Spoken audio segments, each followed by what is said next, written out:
So it's lovely to be invited back. Thanks, Lynn, for asking me to come and train on emotional resilience. First of all, I just want to ask, does anybody already practice things like mindfulness, meditation? Do you practice self-care at the moment? I try. Yeah. The breathing awareness. Does anybody do yoga? I've tried it. When we consider emotional resilience, and that's what we're aiming to build, and the patient group that we're trying to build emotional intelligence and emotional resilience in are people that have had some devastating news.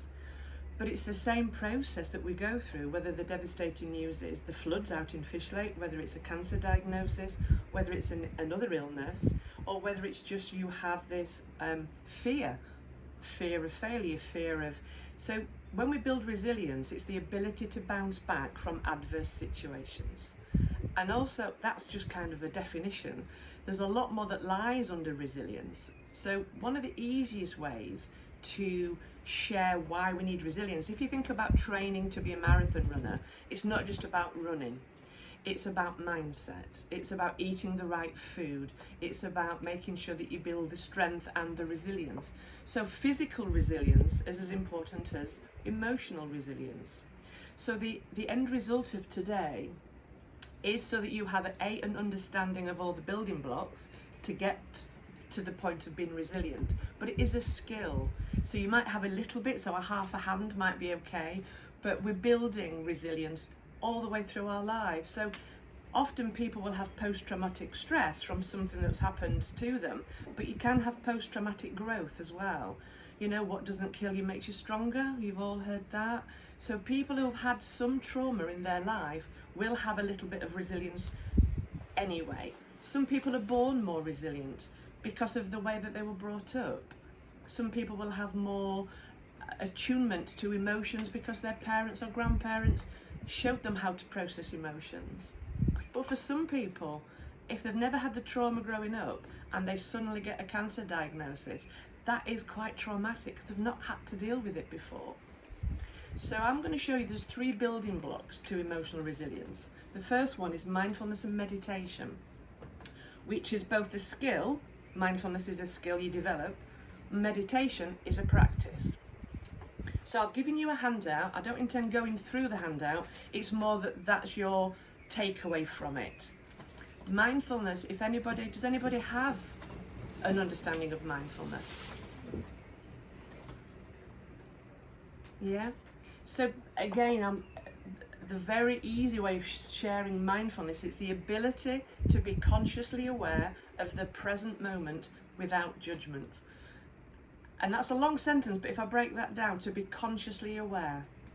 We spend too long on automatic pilot. And that's okay sometimes. If you're driving your car, how many of you arrive at the destination and think, ooh, how have I got here? How have I arrived here?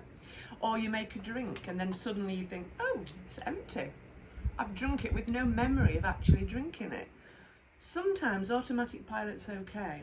Mindfulness gives you a choice. So to be consciously aware of what it is that we're doing. And to do that, we use our senses, our eyes, ears, nose, taste and touch. So mindfulness to me is taking those everyday situations where you are paying attention. So to be consciously aware of the present moment without judgment. It's the without judgment that is the hard bit, because we have this little inner critic. We have the internal bully that talks to us, and that comes down to our values and our beliefs that we were brought up with from parents, our main caregiver, or from school or church. So mindfulness is just paying attention on purpose for no reason. So whether it's having a mindful cup of tea and you just smell it, hold it, that's a physical meditation. So you can learn the habits. So a lot of mindfulness is built up of small habits, things we do daily. That's where we become, and it gives you an alternative to come off autopilot.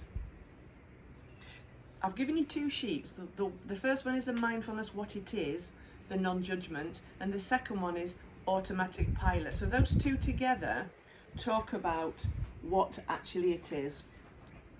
You can become mindful.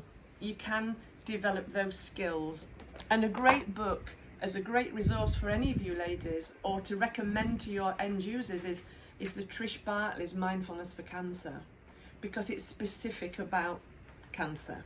So mindfulness can be used just as an alternative to live a happier, more fulfilled life.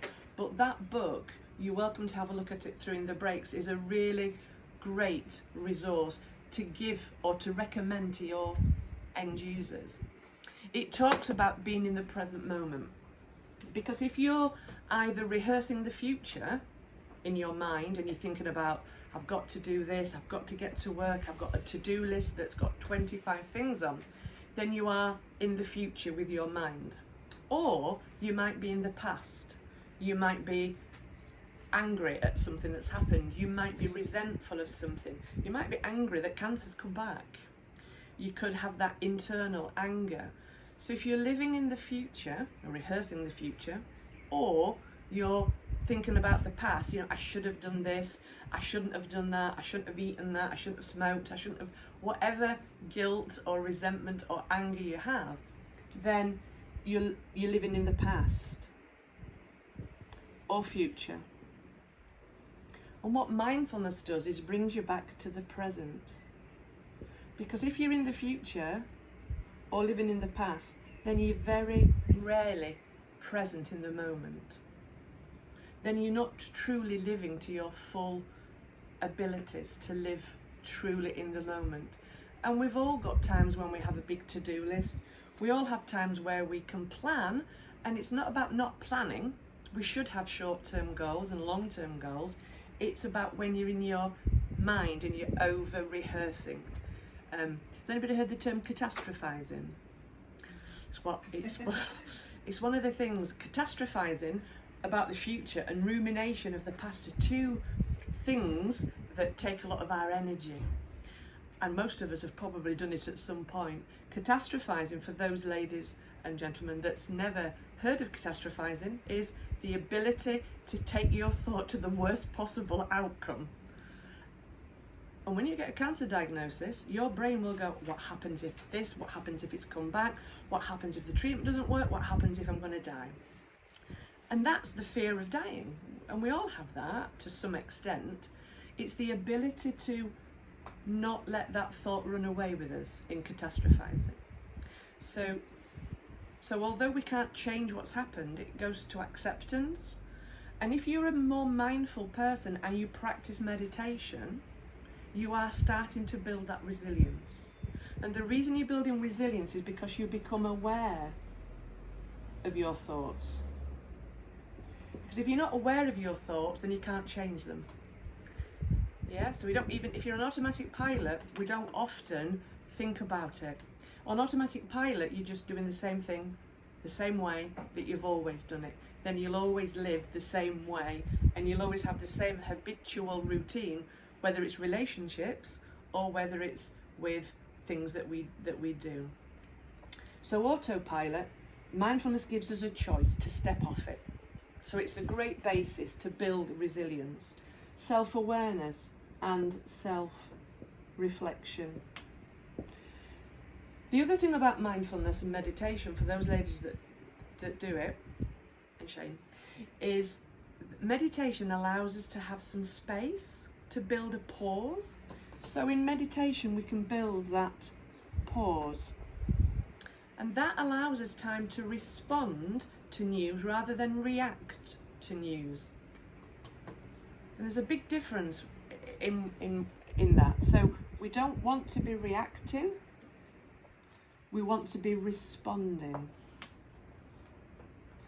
A thing in mindfulness is practice the pause. When someone gives you some news, some information, or somebody cuts you up in your car, we react. Especially if it's the third time that day. In mindfulness, you can say things like, he's an unconscious worm, or she's an unconscious worm. It builds you a pause, it makes you smile, you don't then get all angry, which often happens if somebody cuts you up, or especially if you're late. So being able to respond rather than react is also quite a good skill to have.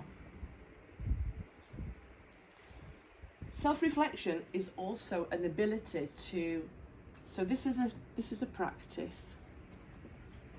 Mindfulness and meditation together, you build it as a skill. Like all skills, habits are something that you do every day and you build good habits.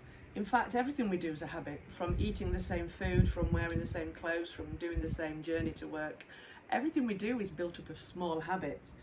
So we can change them to make them more positive. To be resilient, you do need positive coping strategies. Positive coping strategies.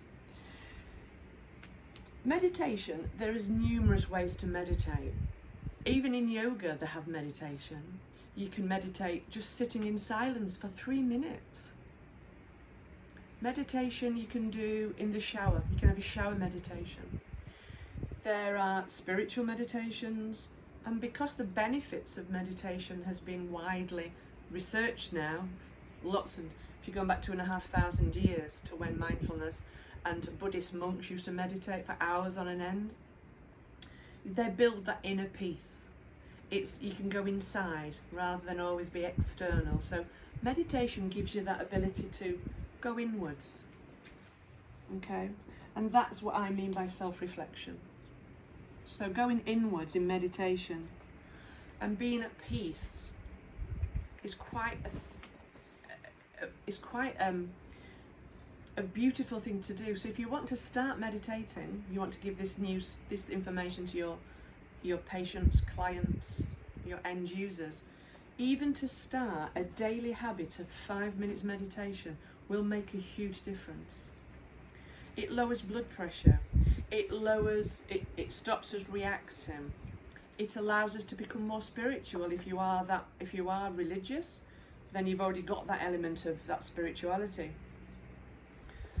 What happens in meditation is you can sit for half an hour, but if you were to say to someone, oh, you need to sit for half an hour every day, the first reaction will be, I'm too busy, I haven't got time. Because that's what we all say, we've only got so much time. And then the trainer would say, if you haven't got time for half an hour, then you need to be doing an hour. It's a really, and we all looked at him and went, really? So starting with 5 minutes, and this is something you can teach your end users, just 5 minutes of meditation. They'll find their own way. It's about sitting, not necessarily in silence if people don't like to be in silence because they don't want to have those thoughts. They can have guided meditations. There's so much research and resources on YouTube. There's so much, if you just Google meditation, it's overwhelming. You can have so much, you don't know where to start. So I'd always say, just start with sitting and watching your breath. Just watch your breath go in and out. It's the simplest meditation, and you just watch your breath go in and out. It's not something we focus on. If you're all sitting here now, I'm just going to take a moment. I just want you to just breathe in and out normally. I just want you to watch where your breath comes from. Is it from your tummy? Is it from your chest? Are your shoulders going up? And just see where your breath is coming from. And just to sit and watch it can be quite calming, and it's great for calming anxious thoughts. It's just a really nice way of just watch your breath. You don't need anything else. You can just do 3 minutes, 4 minutes. The other thing about mindfulness is a beginner's mind. You can start with seeing things as if it's for the first time. So if you have a long commute to work, you think about, oh, I hate this journey, it's a motorway, it's traffic jam. If you have a beginner's mind and you see things for the first time, you'll notice the trees, or the sky, the sun, the clouds. So mindfulness is also just noticing your surroundings. It goes back to this being present. So mindfulness and meditation can create lots of self-awareness, self-reflection, and it gives you the more positive coping strategies for when you are delivered bad news. So you're starting to build your resilience by practicing meditation, or building a skill, and they're ongoing. They don't start today and end in 3 weeks or 8 weeks. It actually is ongoing. We live more mindfully a little bit every day. To be resilient, we have to have high self-esteem, and you only become confident enough to be resilient when we're building our own self-esteem. Not a lot of people like themselves, never mind love themselves, never mind have the ability to think that they're worth practicing self-care with. So we also have to be, these two are quite important when we come to the next module.